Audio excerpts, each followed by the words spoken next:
और मैं हूं समन नसीर। शामिल करेंगे न्यूज़ हेडलाइन। अदालती फैसला अमल गैर मुस्तहकम करने की कोशिश नहीं तो क्या है। एक जमात को नवाज ने एक शख्स को लाने के लिए आइन रीराइट किया गया। जजिस से अपील है मुल्क को चलने दें। जिस शख्स को आप लाना चाहते हैं वो कौम का मुजरिम है। किसी ने हुकूमत ख़त्म करने की कोशिश की तो आनी हाथों से निपटेंगे।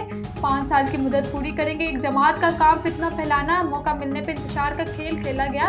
पता नहीं कहां से लॉन्च हुए हैं, कहां से पैसा आता है। मखसूस नशिस्तों का फैसला। इलेक्शन कमीशन का अहम इजलास जारी। फैसले पर अमल दरामद। मखसूस नशिस्तें देने से मुतल्लिक गौर। इलेक्शन कमीशन की कानूनी टीम की शुरा को ब्रीफिंग। PTI के 38 अरकान असम्बली के सर्टिफिकेट ECB में जमा। अरकान कौमी असम्बली के इजाफी दस्तावेजात भी जमा करवाई गई।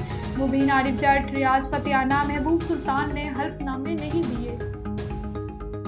सुप्रीम कोर्ट में 4 एड हॉक जजों की तैनात का मामला। चीफ जस्टिस की सरबराही में जुडिशल कमीशन का इजलास आज।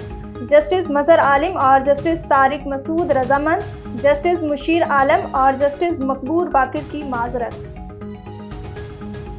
एड हॉक जजिस की तकर्री की तजवीज़ मुस्तरद की जाए। तहरीक इंसाफ के जुडिशल कमीशन को खतूत लिख दिए गए। उमर अयूब ने जुडिशल कमीशन के चेयरमैन अरकान को खत भेजा। तजवीज़ इसी दिन आई जब हमारे हक में फैसला आया। तासुर नहीं जाना चाहिए। एक जमात के खिलाफ राय बैलेंस होनी चाहिए। एड हॉक जजिस की तकर्री आने वाले चीफ जस्टिस पर छोड़ने का मुतालबा।